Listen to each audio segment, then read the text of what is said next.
I was 23 when it happened. The house was tucked out along a stretch of empty road in central Kentucky. If you went about 30 minutes past Harrodsburg, beyond the last gas station where the pumps still had analog dials, and drove until your cell signal blinked out for good, that's where it sat. Technically, it belonged to my uncle's ex-wife. She hadn't lived there in years. Moved to Florida, started over, but for whatever reason, she never sold the house. She just let it sit, paid taxes, paid basic utilities, but let the place slowly crumble. When I was looking for a cheap place to stay after graduating, my uncle suggested I reach out to her. She agreed to let me live there rent-free as long as I kept it standing and checked the mail once a week. That was the whole deal. I thought it was a good setup. I needed to save before moving out of state. No roommates, no noise, just me in a quiet, forgotten place in the woods. And at first it was fine, peaceful even. I had a desk by the window, did remote work during the day, and tried to fix up the property in the evenings. There was a detached shed behind the house filled with old junk. You know the type: rusted fans, broken chairs, bins full of tinsel and tangled lights.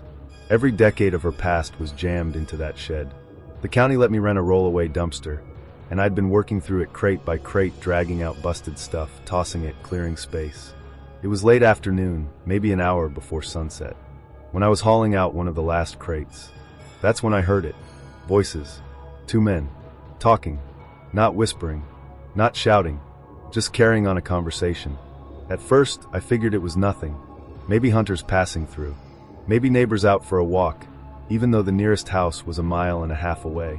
But something about the tone made me stop. One voice was calm, steady, like someone laying out facts.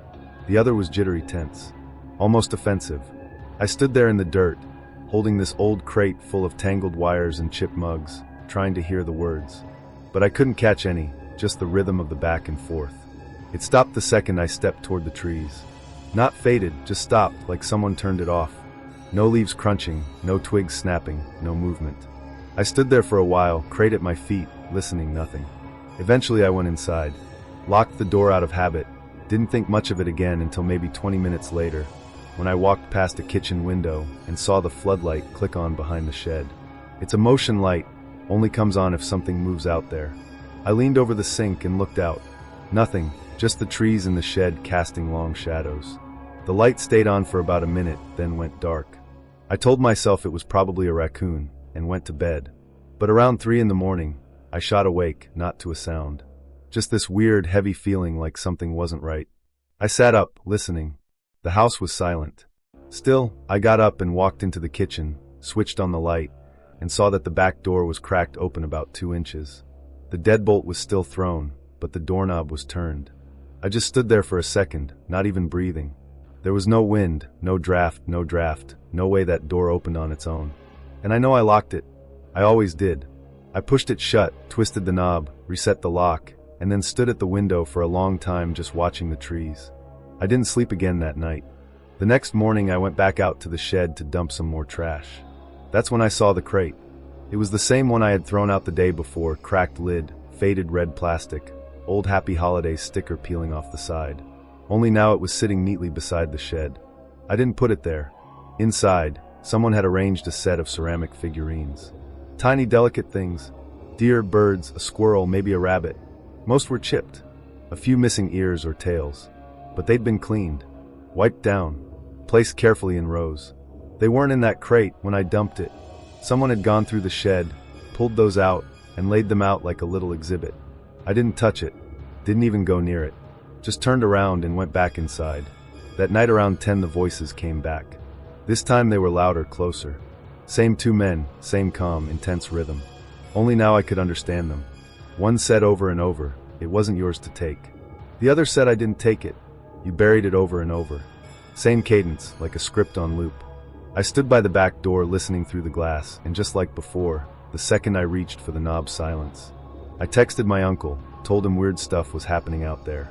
He called me right away, said he'd head up the next day, maybe stay the weekend. He used to hunt that land years ago, knew it better than anyone, said it was probably poachers messing around. That night I put a crowbar under my bed and didn't leave my room. The next day I cleaned the house, played music, tried to act normal. He was supposed to show up around 5. By 6 nothing. No call. No text. Then at 7:30, I got a message from him. Just 2 words. Come out. No punctuation. No context. It didn't feel like him. He texts in full sentences. Always adds emojis. Even uses those thumbs up reactions. This was not that. I replied, asked if he was in the driveway. No response. Then I heard it. The sound of gravel crunching. Headlights lit up the front room. I peeked out the curtain and saw his truck idling in front of the house. Driver's door open, engine still running, but the cab was empty. I grabbed the crowbar and stepped outside slowly. No one there, no footprints in the gravel, keys still in the ignition. I shut off the engine and started backing toward the porch, and that's when I heard them again, the voices, right behind the shed, louder than ever.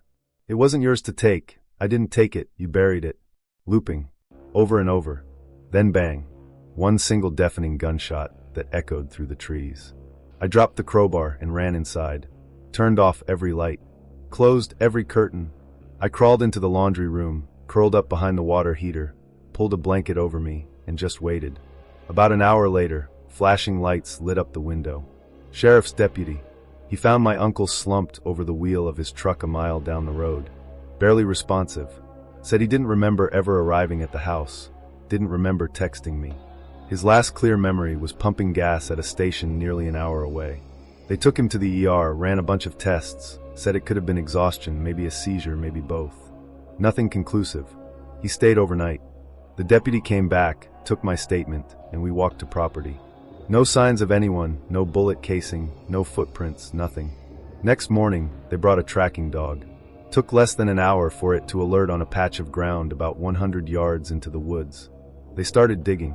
About 2 feet down, they hit a body, or what was left of one.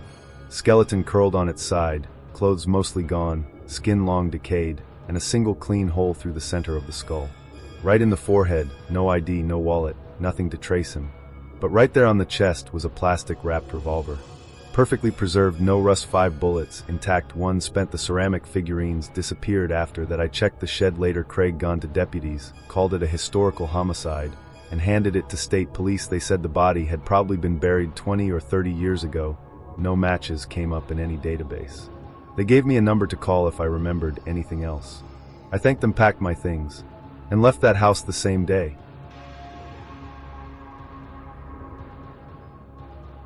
I was 19 the first time something really strange happened, staying alone at my parents' place out in rural Tennessee, while they were off visiting relatives down in Redwater. The house was way out there, last one on a narrow gravel lane that curved through a mess of hills and thick woods. I'd grown up there and always felt fine being alone, but this was my first full week by myself. No neighbors close enough to hear you shout, no cars passing by after sundown. Just me, the woods, and whatever might be living out in them. I wasn't scared exactly, just aware. I made sure the fridge was stocked. Charged my phone every night, kept a backup battery in the drawer, and yeah, I pulled Dad's old shotgun out of the hall closet and leaned it in the corner of my room.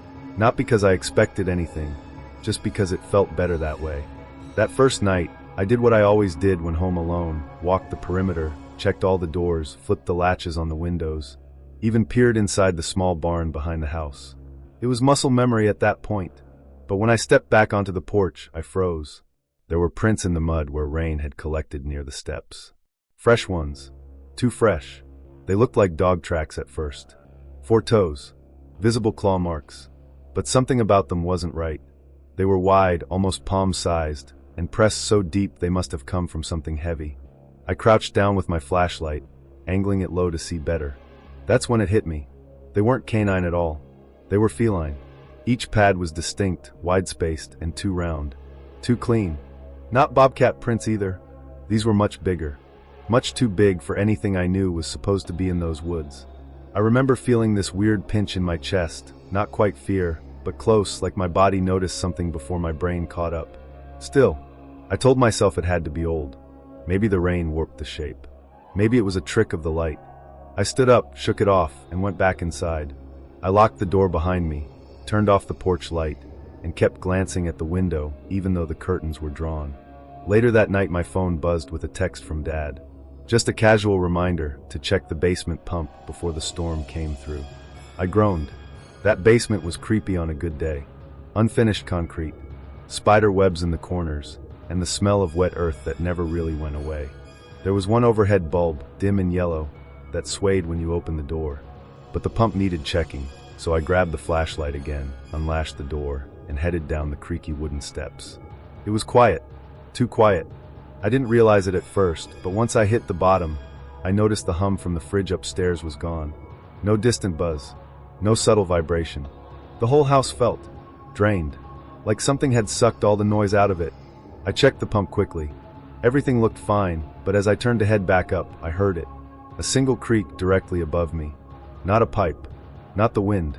A creak like someone stepping on old floorboards. I stared at the ceiling, flashlight flicking upward. I didn't move for a solid 30 seconds. Didn't breathe either. There wasn't any reason for there to be a sound up there. Not unless someone or something was in the house. I climbed the stairs slow and careful, flashlight shaking in my hand. Each step felt louder than the last. When I got to the top, I swept through every room. Nothing. No open doors, no busted windows. Everything was exactly how I left it. Still, I checked each lock again, pulled every curtain tight, and sat in the kitchen for a while listening to the silence. Nothing else happened that night, but I didn't sleep. Not really. Even with the doors locked and the gun nearby, I kept looking at the ceiling, waiting for another creak that never came. 2 years later, something else happened. This time I wasn't alone. Ava, my girlfriend at the time, had come to stay for the weekend. It was supposed to be relaxing. Quiet dinners, walks along the property line, maybe a fire in the backyard. We didn't even bring a laptop. Just books and board games. She always kept pepper spray in her jacket, and I had Dad's small pistol tucked in my back pocket.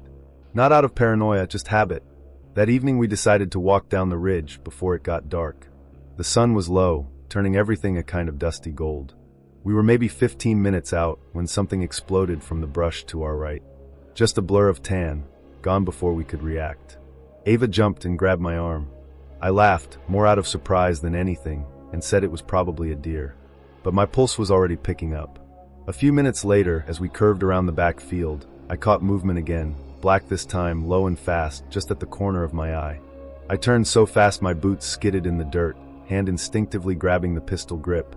But there was nothing, just a broken branch and a few rustling leaves. Ava didn't say anything that time. She just kept glancing behind us. When we hit the halfway point by the old fence line, everything stopped. No frogs, no buzzing, no wind. Even the leaves on the trees seemed frozen. The air felt thick, like we'd walked into a room where someone had just been talking and then gone silent. I could hear something moving in the trees, pacing us. Whenever we stopped, it stopped. Ava leaned in and whispered, "I think someone's following us." I didn't argue. I just nodded and said we were cutting back. We dropped down into the old drainage ditch, slipping on wet clay and using roots to brace ourselves. As soon as our boots hit the gravel driveway, the night sounds came flooding back all at once. Frogs croaking, bugs chirping, a breeze rustling the trees. We didn't speak the whole way back, didn't look over our shoulders, just walked straight to the front door, locked it, and sat in the living room with the lights on. We didn't even turn on the TV. We just sat there listening, pretending nothing had happened. But something had, something I couldn't explain. The third incident happened before both of those, but it's the one that still makes my skin crawl when I think about it. I was 17, home for the summer, and my cousin Eli was staying over. We were inseparable back then, spent whole days outside, shooting BB guns at cans, building forts in the woods, pretending we were hunting monsters. That day we were behind the barn, near a thicket where the treeline swallowed an old logging trail. I crouched low, half hidden in the brush, whispering to him through the walkie-talkie. I joked that something was watching us. He stopped laughing immediately. That's when I realized the woods had gone silent. Dead silent. I looked up and scanned the tree line. That's when I saw it. At first I thought it was a bear, but the shape was wrong. It was huge, maybe 7 feet tall, crouched low behind a tree, but the way it clung to the bark, it wasn't using paws. It had hands, long fingers, claws. Its fur was reddish-brown, wet-looking, clinging to its body. And its head. God, its head looked like a wolf, but too long in the jaw, too angular. Its eyes were fixed on Eli, locked in, and then it opened its mouth, just slightly panting, slow and steady. That was enough. We bolted. No signal, no plan. Just ran.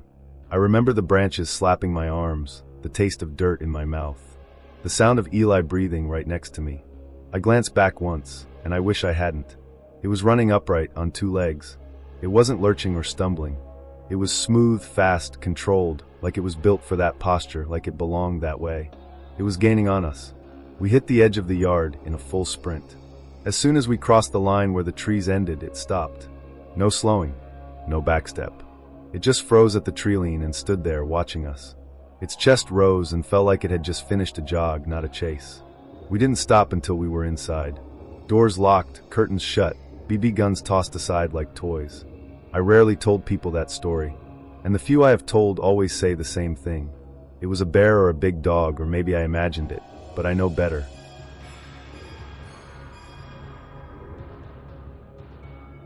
My parents had this weekend trip planned to Tennessee and asked if I wanted to come along.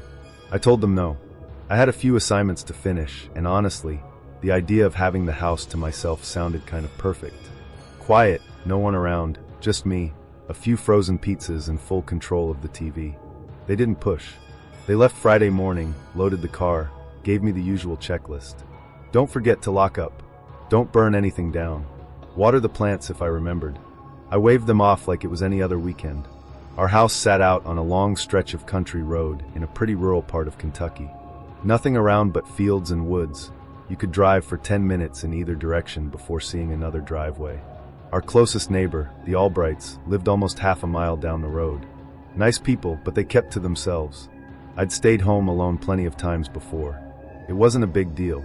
But for some reason, right after they left, I started feeling off. Not scared exactly, just aware. Like I was hyper-tuned into every sound the house made. Still, Friday started out fine. I kept myself busy, cleaned the kitchen, did laundry, even swept out the back porch. I wanted everything neat so I could relax the rest of the weekend. By the time evening rolled around, I was settled on the couch with leftover Chinese food and some dumb movie playing. The kind of movie you don't really watch, you just let it run in the background while you scroll on your phone. Around midnight, I yawned, turned off the TV, and did my usual routine: check the front and back doors, make sure all the windows were latched, flip off the lights. I went upstairs, brushed my teeth, and crawled into bed. I must have been out pretty quick, but something pulled me awake in the middle of the night. There was a dull thump from downstairs, not loud, just this muted, weighty sound, almost like something being moved. I froze, didn't even sit up, just listened. No footsteps, no voices, just that one sound. I lay there staring at the ceiling, counting the seconds. Nothing followed. After a while, I told myself it was just the house settling, or maybe something slipped off the kitchen counter. I didn't exactly race to investigate. Eventually I drifted back to sleep, though it took a while. Saturday morning, sunlight made everything feel normal again. I laughed at myself a little, got up, made breakfast, scrambled eggs, toast, coffee, cleaned up, folded more laundry. I spent the afternoon organizing the bookshelf in the living room. A boring, mindless project, but it kept me occupied. Everything was quiet, peaceful even. Around 6, I got a text from my cousin Rachel, asking if I still planned on coming over. I told her I'd swing by for a couple hours. Before leaving, I did another sweep of the house, locked every door, made sure the windows were shut. I left a single hallway light on. The porch was quiet as I stepped outside. Crickets, nothing else. Rachel lived about 20 minutes away. We hung out in her garage, played a few rounds of Mario Kart, ate microwave popcorn. By the time I left, it was a little after 10. Driving up the driveway, the first thing I noticed was that the back porch light was on. I hadn't left it on. I stopped the car halfway up and just stared at the light for a second. Tried to remember if I'd maybe hit the switch by accident, or if the bulb had been glitchy lately. But I knew I hadn't touched it. Still, I told myself it was nothing. I parked, unlocked the door, and stepped inside with the flashlight app open on my phone, just in case. The house was quiet. Living room fine. Kitchen fine. Doors still locked. But something felt off, like the air was heavier somehow. I turned off the porch light, triple-checked the locks, and made my way upstairs. I left the hallway light on that night. It took me hours to fall asleep. Sunday morning started slow. I was making coffee when I passed by the basement door and noticed it wasn't fully closed. Just cracked. Barely, but enough to see that strip of darkness beyond the frame. Thing is, we never used the basement. It had this old concrete floor. Exposed pipes smelled like mildew. Just storage stuff down there. Boxes, holiday decorations, old furniture. I hadn't been down there in months, but the weird part was the bolt. It was still latched. The door should have been shut tight. Instead, it looked like it had tried to close but didn't quite make it all the way. I stood there for a good 30 seconds, not moving. Then I reached out, pushed the door fully shut, and felt the lock catch. Didn't hear anything from the other side. No movement, no noise. Still, I felt that same off-kilter tension from the night before crawl up the back of my neck. I walked away slowly. Decided I needed company. I texted Marcus and asked if he wanted to come by. He showed up around 7 with a bag of chips and some sodas. We sat at the kitchen table, played cards, and talked about random stuff. School, music, that weird video going around of a raccoon stealing a sandwich. For the first time all weekend I relaxed. Around 9 he stood up and said he should head out. I walked into the door, gave him the leftover chips, and told him to text me when he got home.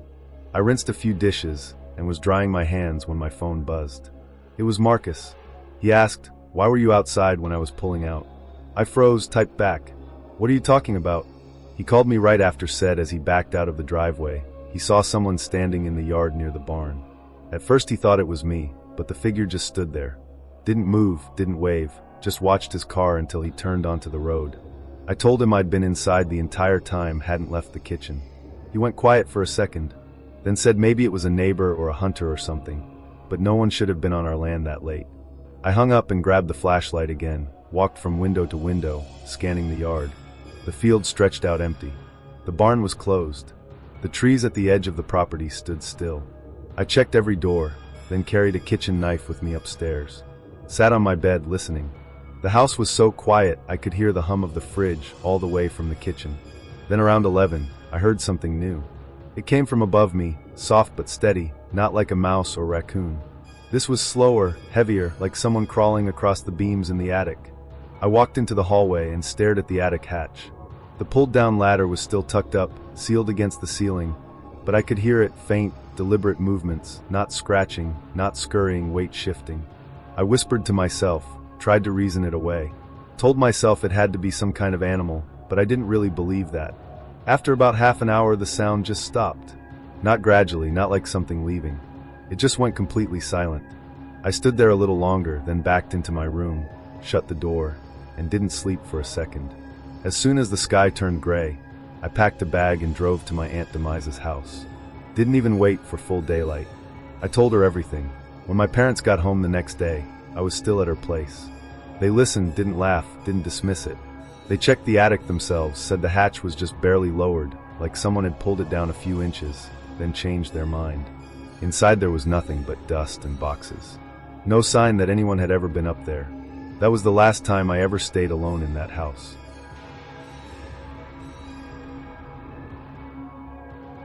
Parents had taken a trip out of state to visit my uncle in North Carolina. He'd had some surgery, nothing life-threatening, but it was a good excuse for them to take a long weekend away. They left on a Thursday morning and wouldn't be back until late Monday. We lived in a quiet part of Kentucky, kind of out in the hills. Not exactly remote, but not suburbia either. Our house was tucked back off a winding two-lane road, no sidewalks, no streetlights, no real neighbors. Just woods and gravel and a long driveway that always washed out after a hard rain. I stayed behind mostly because I had work that weekend, and honestly, I liked the idea of being alone. No one waking me up early, no one asking me to take out the trash or check the mail. Just me, the house, and whatever junk food I could justify eating. That first night felt like a vacation. I heated up some leftover chili, pulled the good blanket off the guest bed, and planted myself on the couch like I wasn't moving till sunrise. I watched 3 movies back to back and probably passed out somewhere in the middle of the 4th. When I opened my eyes, it was just starting to get light outside. The kind of early morning haze that makes everything look a little foggy. The TV was still droning quietly, some infomercial selling knives or ladders, or maybe both. I stood up to stretch, and that's when I noticed the front door. It wasn't wide open or swinging in the wind or anything that dramatic. It was just unlocked. The deadbolt had been turned back. I stared at it, trying to remember if maybe I forgot, but I always locked the doors. Always. It's not even something I think about, it's like muscle memory. Keys, wallet, lock the door. That's how I was raised. Still, I told myself I must have slipped up. Maybe I got distracted. Maybe I thought I'd locked it and didn't actually turn the bolt. I pushed the door tight into the frame, turned the deadbolt, gave it an extra tug to be sure, and told myself I was overthinking it. The rest of the day was quiet. I did some laundry, cleaned up the living room, watched dumb videos on my phone. I even texted my parents to check in, but I didn't mention the door. I didn't want them worrying, especially if it really was just me being careless. That night I cooked pasta, set the bowl on the counter while it cooled, and started another movie. I went through my usual checklist before bed: windows latched, doors locked, off, lights off. I even pulled on the front door again just to hear the bolt click in place. When I woke up the next morning, something felt off before I even opened my eyes. You know that weird instinct you get, like your brain's trying to tap you on the shoulder? I walked into the kitchen and stopped cold. The takeout boxes from the night before were gone. I'd left them right on the counter, planning to toss them in the trash later, but they weren't there. Not in the bin, not in the recycling, not in the sink. I opened the fridge, then the pantry, like maybe I'd done something weird without thinking. Nothing. No crumbs, no wrappers, no leftover sauce stains. Just gone. I checked the trash in the garage. Empty. Completely empty. I hadn't taken anything out, and even if I had, I definitely would have remembered dragging the bin all the way down that gravel driveway in my slippers. That tight feeling crept back into my chest. I spent the rest of the day trying to ignore it, but I kept looking over my shoulder, checking behind doors, listening for things I wasn't even sure I'd heard. By dinner, I'd calmed down enough to try to act normal again, made a sandwich, ate it at the counter, left the wrapper, and played exactly where they were. Before bed, I set my phone up in the kitchen, propped it on one of the chairs, angled it toward the counter, opened the camera, hit record, and left it running. I didn't think you would catch anything, but I needed to feel like I was doing something. Like I wasn't just sitting around waiting for the weird to keep happening. Next morning I reached over to grab my phone off the nightstand. Except it wasn't there. It was on the floor. Face down, screen still on, but the video was gone. Not paused. Not saved. Just erased. I checked my gallery. Nothing. I checked recently deleted. Empty. I even restarted the phone like maybe it had glitched out. Still nothing. I sat there on the edge of my bed, holding the phone like it might bite me. My hands were shaking, and I couldn't stop glancing toward the hallway like something might round the corner any second. Eventually I made myself go downstairs. The chairs were different, not knocked over or anything dramatic, just pulled out slightly. Angled like someone had slid them back to sit down. I hadn't touched them since dinner. I always pushed them in. I stood there staring at them, trying to think of any reason they might have moved. Earthquake, draft. Draft. Ghost with a taste for deli meat? I pushed them back in one by one. Slowly. That day dragged. I barely touched my phone. I couldn't concentrate on anything. Every time the house creaked or the wind moved a tree branch outside, I jumped. By evening, I gave up trying to act normal. I turned on every light in house. Even the one in the laundry room I usually avoid because the bulb flickers. Checked every window lock, every door bolt. Wedged a chair under the back door handle, like I was prepping for a siege. I stayed up as late as I could. Didn't even bother trying to watch anything.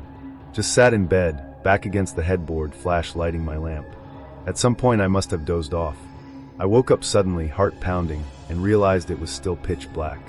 No morning light, no faint glow from the hallway. And then I heard it. Footsteps. Above me. Slow even. Not stomping or running. Just a steady pace, like someone walking with purpose. I held my breath, counted the creaks. 1, 2, 3, pause, 4. They were moving down the upstairs hallway, right above my room. I grabbed the flashlight, turned it on, and crept out into the hall. My legs felt numb. My ears were straining for any sound, but the footsteps had stopped. I climbed the stairs one at a time, heart in my throat. Every room was empty. I checked closets behind the shower curtain. Under the bed in the guest room, nothing. Everything looked untouched, but I couldn't shake the feeling that someone had been there just seconds before. And then I saw it. The living room light was on. I turned it off. I was sure I had. The switch was across the room. No way I bumped it. No timer setting. Just on. That was it for me. I backed out of the room, keeping my eyes on that switch like it might flip itself again. I turned it off with the back of my hand, locked the front door for what I hoped would be the last time, and went straight to my room. I didn't change, didn't even grab all my stuff. Just crammed some clothes into a bag, grabbed my wallet and keys, and walked straight out in my pajamas. The sky was still dark, crickets still chirping. I drove to my Aunt Carla's place across town, gripping the wheel so tightly my hands hurt by the time I pulled into her driveway. I didn't tell her everything, just said I wasn't feeling right staying alone. She didn't ask too many questions, just made up the guest bed and handed me a cup of tea. I stayed there until my parents got back, and after that, I never spent another night alone in that house. Not once.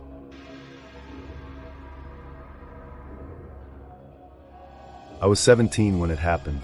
My parents had a wedding to go to in Pikeville and asked if I wanted to come along. I said yes without even thinking. I figured I'd hang back, feed the dogs, maybe eat junk food and sleep in. Honestly, it sounded like a break. We live way out in the country, real out there Kentucky. The kind of place where your cell service cuts out if you drive too far in one direction, and you start recognizing trees like old neighbors. There's pastures all around us, barbed wire fences along the roads, gravel driveways that just vanish into the woods, no gas stations, no streetlights, and definitely no surprise visitors. Closest neighbor is about a mile down the road. Curtis, older guy, keeps goats and always brings us weird jars of pickled stuff we never eat. Point is, it's quiet. We always felt safe out here. Nothing really happens. And when it does, it's usually just a possum getting into the trash or a cow standing somewhere it shouldn't be. So yeah, when my parents asked if I'd be okay on my own for the weekend, I didn't even blink. They left Friday morning and wouldn't be back until late Sunday night. That first night went how you'd expect.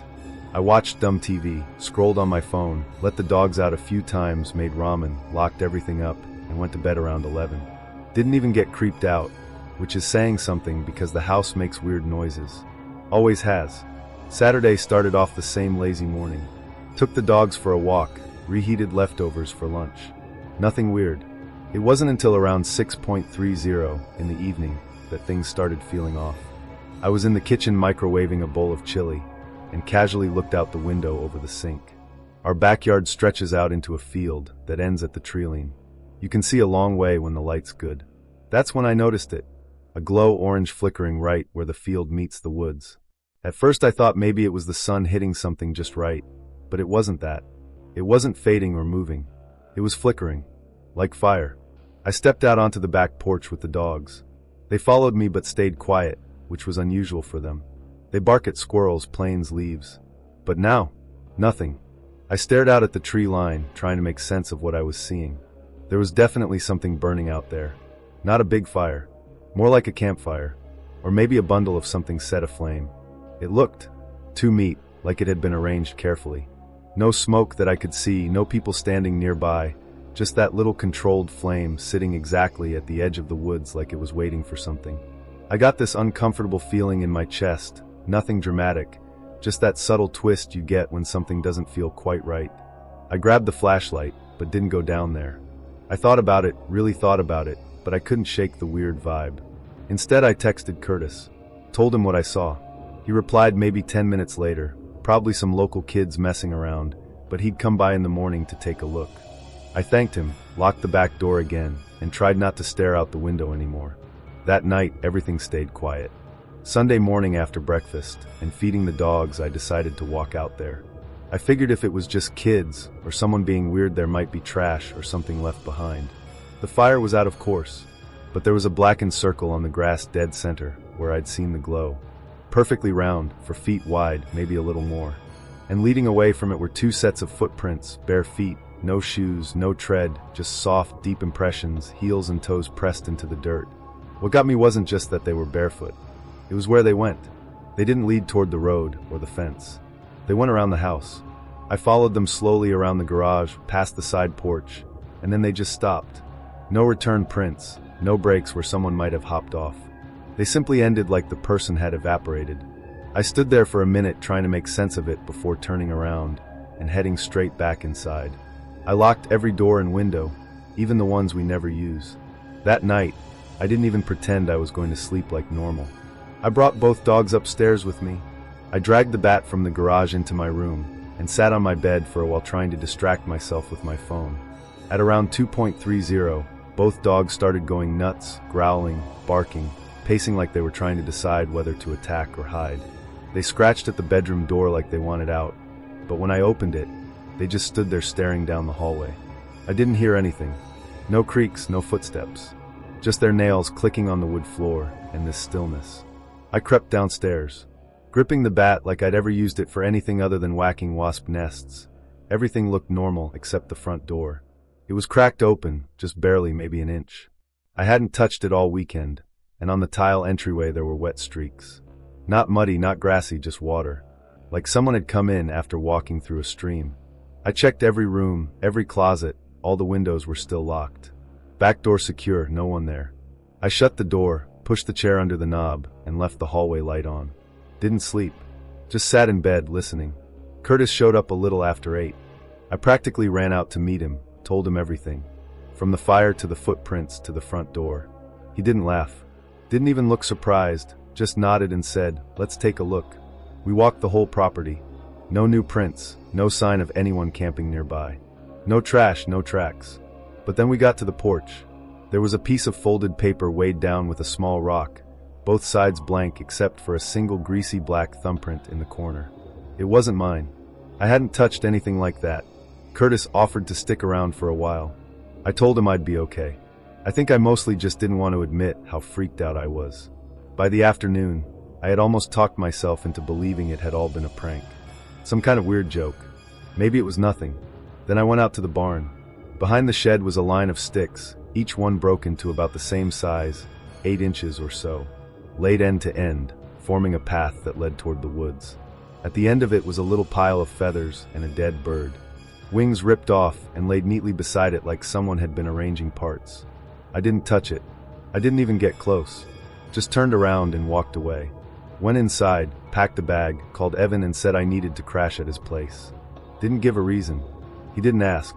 As I was backing out of the driveway, I saw it. The ladder. It had been taken down from the hooks in the garage and propped up against the side of the house, right under my bedroom window. The same window the dogs had been going crazy over. I hadn't touched that ladder all week. I threw it onto the grass and left. Stayed with Evan until my parents came back Sunday night. When we got home, I went straight to the garage. The ladder was back in its place, hanging perfectly.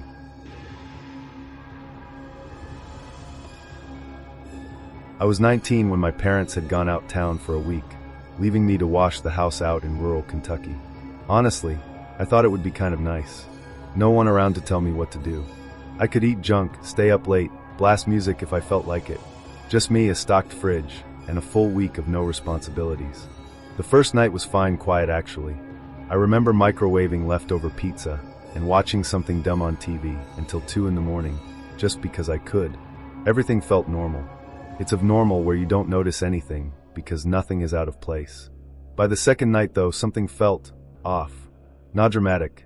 Just weird in that way you can't explain to someone without sounding like you're being overly sensitive. It started with little noises outside. Nothing crazy. Just tiny rustles or faint steps near the fence behind the house. I told myself it was raccoons. We'd had them for years, and they were bold as hell. They'd tip over trash cans and stare at you like you were the intruder, so I ignored it. But then I noticed how the sounds paused. They weren't scurrying or scattered like animals usually are. They were steady. One step, then silence. Another step, then silence again. Like someone walking slowly, carefully. That stuck with me. Later that night, I walked into the kitchen to grab a soda and saw one of the chairs had been pulled out from the table. Just slightly, enough that I had to look at it for a second to be sure. I hadn't touched it. I pushed it back in and moved on, but the next morning it was out again. Farther this time. That was the first moment I felt that low-level buzz in my chest. The one where your body reacts before your brain decides whether something's worth reacting to. I still tried to play it cool. Maybe I bumped it and didn't remember. Maybe the floor was uneven and it slipped a little during the night. But even then I didn't believe myself. By the third day, I'd started to feel unsettled, like I was waiting for something to happen, even though nothing big had. I drove into town that afternoon, picked up a few things, chips, batteries, a 6-pack of soda. Was gone maybe 40 minutes. When I got back, I walked into the kitchen and saw it right away. Now 2 chairs were pulled out, not in a hurry or at random. It looked like someone had been sitting there and just pushed them back slightly to get up. That time, my whole body went still. Like all the background noise in my head, what I had to do, what time it was, whether I'd fed the dog, just cut out completely. I stared at those chairs for a long time. I ended up calling my parents, not because I thought they'd fix anything, but because I needed to hear someone sound normal.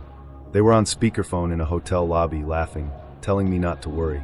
Said it was probably just me noticing things more, because I was alone. They weren't wrong. I was noticing everything. Every creak in the floorboards, every draft. I started double-checking the locks at night.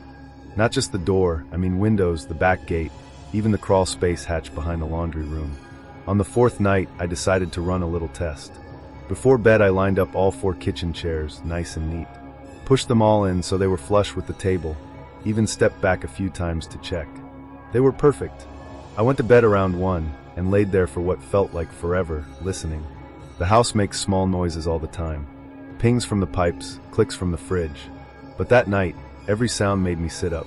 Eventually, I must have dozed off because I woke up to sunlight. I walked into the kitchen, and I stopped cold. One chair, the one closest to the window, had been pulled out and turned, not just out, turned to face the window directly as if someone had been sitting there, watching outside all night. I didn't say anything out loud, but I remember holding my breath for a few seconds before I stepped forward. I didn't touch it. I just looked at it and then walked out of the room. Around midday, I decided to check the shed. It's out behind the house, near the treeline, always locked with a big old padlock that sticks a little when it's humid. My dad made a point of showing me how to secure it before they left. When I got there, the lock was dangling open, just hanging from the latch like it had been left that way for a while. I didn't even open the door. I just stared at the lock, my hands weirdly clammy, and closed it again without looking inside. I clicked it shut, tugged to make sure it held, and walked back to the house trying not to turn around. There was that same pressure again, like something was watching me but keeping just out of sight. That night was the worst so far. I heard footsteps on the porch.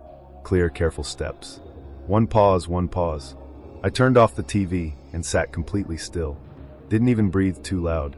I grabbed my flashlight and crept to the front door. Looked through the peephole. Nothing. Completely empty. Not even a breeze. I didn't open the door. Didn't sleep either. Just sat on the couch. Blanket pulled up. Flashlight in my hand. Waiting for the sky to lighten. On the 5th night, my body gave up. I crashed hard on the couch around midnight with the lamp on. Some old sitcom playing in the background. Woke up a few hours later to the TV blasting static and the lamp turned off. I blinked a few times, totally disoriented. I knew I hadn't turned either one off. I sat there, heart pounding, and didn't move for a while. Then I got up and started checking the rooms again. Nothing downstairs. Everything looked exactly as I left it.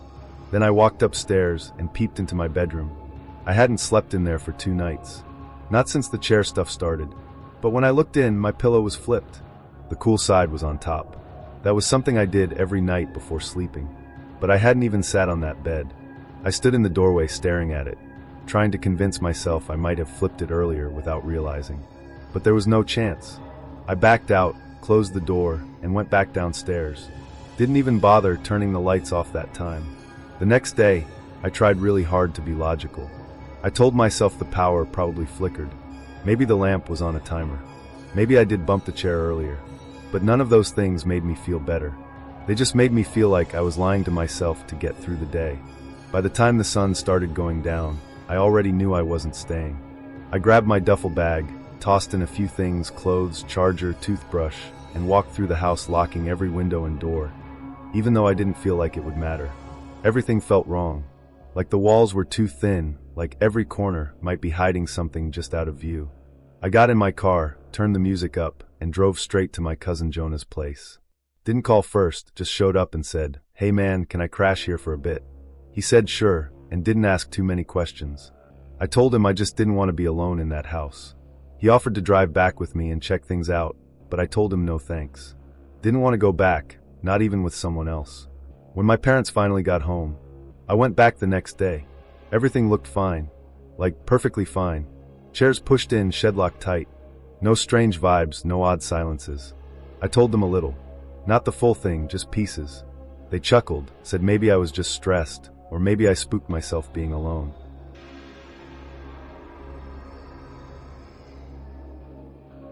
This happened a few years back when I was house sitting for a family friend out in southern Kentucky. They lived way out, like end of a gravel road, neighbors half a mile away, kind of out. It was the kind of place where your phone barely got a signal unless you stood in the driveway and waved it around like you were calling in a plane. The family, the Mallorys, had taken off for a 2-week vacation in South Carolina.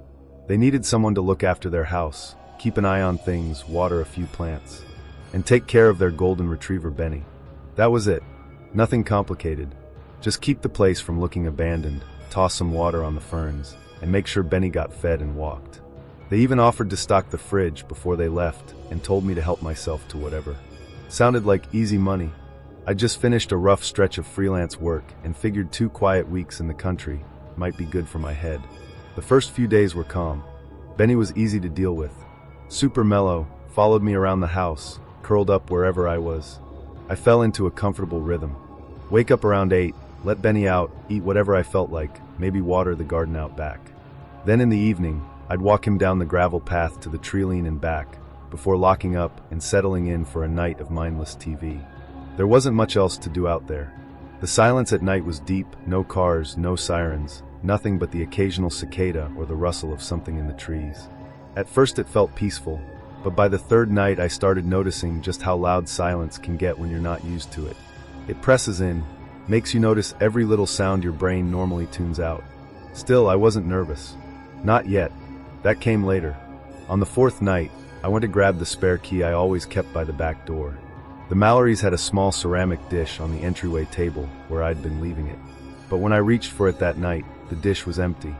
I stared at it for a second, thinking maybe I'd already moved the key somewhere without thinking. I checked the counter, jacket pockets, even the trash, nothing. Then for no reason at all, I walked into the laundry room, and there it was, just sitting in the sink, dry, clean, almost like someone had rinsed it and set it down gently. I stood there a while, trying to walk through the past few hours. Had I absent-mindedly carried it while doing something else? Maybe I'd had it in my hand when I checked the washer, but I hadn't done laundry that day, or the day before. The explanation didn't hold. Still, I told myself it was nothing, just a weird little mistake on my part. I dropped the key back into the dish and went on with my night. The next morning something else felt off. I opened the front door to let Benny out, and there was a box of cereal sitting right on the welcome mat. Just a plain cardboard box of cornflakes, standing up perfectly straight like it had been gently placed there. I hadn't touched that cereal since I got there. Hadn't even looked at it. And now it was outside like it belonged there. Benny let out this low, nervous whine. He wouldn't go near the box. Didn't even try sniffing it. Just stood behind me, ears pinned back. I brought the cereal back inside and tossed it into the pantry. Locked the door again. That night, I double-checked every window. I pushed chairs up under both the front and back doorknobs. It was the first time I felt a little uneasy. Not scared yet. Just that crawling awareness that something might not be quite right. 2 nights after that, I woke up around 3 in the morning. No sound had woken me. Just that weird middle-of-the-night jolt, like your body knows something's not right before your brain does. I got out of bed and heard Benny pacing downstairs. The creak of the floorboards was soft but constant. He wasn't barking, just pacing. I walked down to check on him, and that's when I saw it. The front door was wide open. All the way open, not cracked. Not half shut. Just standing there like someone had walked right in or out and hadn't bothered to close it. And the deadbolt. Still turned. Still locked. The dog stood at the base of the stairs, refusing to go near the threshold. He just stared into the night, ears alert, body tense. I slammed the door shut and shoved the nearest chair under the knob. Then I sat at the top of the stairs, every light in the house off, listening. Every creak made my shoulders tighten. Every shift in the house's bones felt deliberate. I didn't sleep again that night. When the sun came up, I went into the kitchen to make coffee and just stopped. There were muddy footprints on the tile. Bare feet again. Not big, not small, just neutral. Unremarkable. But the keen from the back door tracked straight across the room and ended at the fridge. That was it. No return prints. No sign they'd gone anywhere else, just a path in. I stared at them for a long time before I moved. The dog stayed back in the hallway, wouldn't step into the room at all. I got a rag and started scrubbing the tiles, but the mud had this thick, swampy smell, wet earth and something sour. Even after washing my hands 3 times, the smell lingered. That night, I didn't turn the TV on, didn't want the noise. I sat in the living room with the lights off and Benny curled against my leg, both of us quiet, listening to the sound of the old house breathing. The clock on the mantel ticked louder than usual. Everything felt stretched thin. Around 2 in the morning I heard a drawer open in the kitchen, not fast, slow and steady, wood dragging against wood. Then a chair slid across the floor, another slow sound, like someone was moving around without any urgency. I held my breath. The dog stiffened against my leg. Then I saw a figure pass the doorway. A tall shape, shoulders broad, head tilted slightly forward, walking slowly past. No hesitation. No glance into the room. Just moving like they belonged there, like this was their house. Like I was the intruder. They disappeared toward the back of the house, and a few seconds later I heard the back door open. Then click shut. No rush. No panic. Just routine.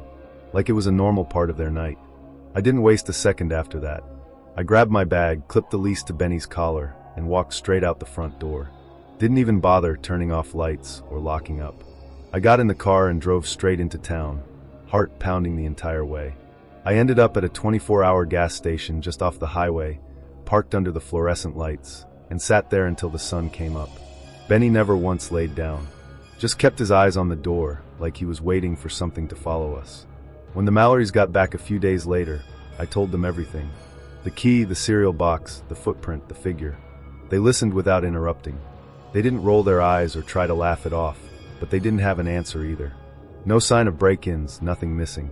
They said it was probably some drifter, maybe someone squatting in the woods, but even they didn't sound convinced. I handed over the keys, told them I was done, and left. I never went back. I've never agreed to houses sit again. Not for anyone.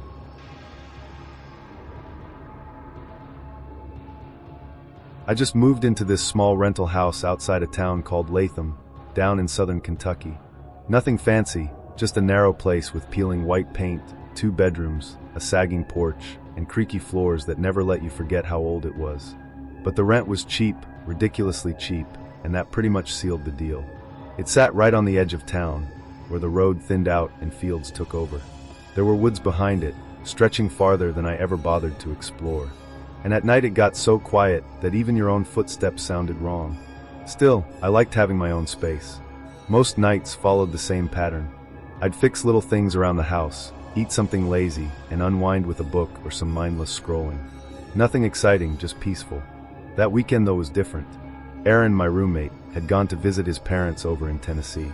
So for the first time since we moved in, I had the house entirely to myself. And at first, that actually felt kind of nice. No one else's dishes in the sink. No noise coming from his room late at night. Just me, a bottle of ginger ale, and the weird satisfaction of total silence. I even caught myself enjoying it. I did laundry, tidied up the bathroom. I fixed a hinge on the kitchen cabinet that had been sagging for weeks. It felt good, productive. I finished around midnight and figured I'd make some tea before heading to bed. I was standing at the stove waiting for the kettle to heat when I heard this sound that made me stop mid-reach. It came from the back of the house. Just a short scraping noise, sharp wooden, deliberate, not loud but unmistakable, like a heavy chair being dragged across the floor. I froze. For a second I thought maybe Aaron had come home early, but I hadn't heard his car. Still I called out just his name, quietly. Nothing. The only sound was the low hum from the fridge. I stood there for a few more seconds, trying to convince myself it was nothing, but my heart was already thudding. Eventually I walked out to the living room, and that's when I noticed 2 of the chairs around the table had been moved. One of them was tipped over on the rug. I stopped cold. I hadn't touched those chairs since dinner, and I was sure I'd left them neatly pushed in. I bent down, set the chair upright, slid the others back under the table, and just stood there for a second, trying to make sense of it. Maybe I'd bumped the table earlier without realizing. Maybe. But even as I thought it, I didn't buy it. Then something hit the back door. Not a knock. More like a solid bump, like someone had leaned their weight into it. It wasn't loud, but it was enough to echo through the house. I stared toward the kitchen. My brain started pulling up explanations. A stray dog, maybe a raccoon. The woods were full of things like that, right? I walked to the back door slowly, each footstep sounding way louder than it should. The door was locked. I checked the handle twice just to be sure. The porch light was on, casting this yellow glow across the backyard. There was nothing out there, not even a breeze. I waited by the door for a bit like I expected something to just walk into the light, but everything stayed still. Eventually, I turned to go back toward the living room. That's when I heard the footsteps. Not from outside this time. From inside, from the hallway where both bedrooms were. They were slow, uneven, dragging, almost not running, not sneaking, just moving. I didn't move a muscle, didn't breathe, just stood there staring toward the shadowy end of the hallway. The light from the kitchen didn't quite reach that far. The footsteps stopped, nothing but silence again, but not the peaceful kind. It was the kind that makes your skin crawl, like something's holding its breath with you. I walked forward anyway, step by step. I wasn't brave, just on autopilot. I reached my bedroom door. It was half open. I never leave it that way. Ever. I hesitated, then pushed it the rest of the way open with my fingertips, like I expected something to push back. The blankets I'd folded earlier were scattered across the floor like someone had yanked them off in a hurry. My closet door stood wide open. I hadn't even opened it that day. The air in the room was still, but it had that charged feeling, like the air right before a storm. I whispered something, probably hello, or who's there, but my voice didn't sound like mine. It barely made it past my lips. Nothing responded, just more of that awful stillness. Then from the guest room across the hall, something hit the floor, hard, just once. A solid thump that made me flinch. I couldn't see into the room from where I was, and I didn't want to. I backed out of my doorway, eyes locked on that dark space across the hall. I didn't blink, didn't turn my back. I just moved toward the kitchen and grabbed my phone off the counter. My fingers felt clumsy as I tapped the screen and called the police. When the dispatcher answered, I kept my voice low, told her someone was in the house.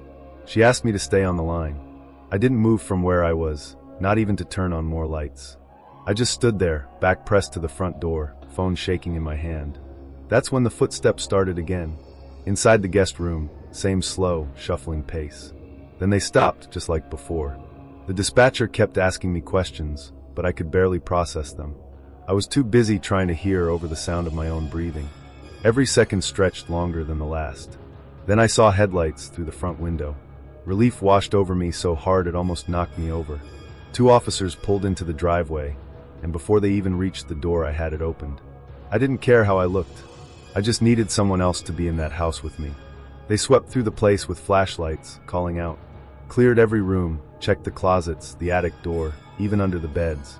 And then they came back, calm as anything, and said the place was empty. No signs of forced entry. All the doors were still locked, windows shut. No footprints outside except mine. One of them asked if I might have been dreaming.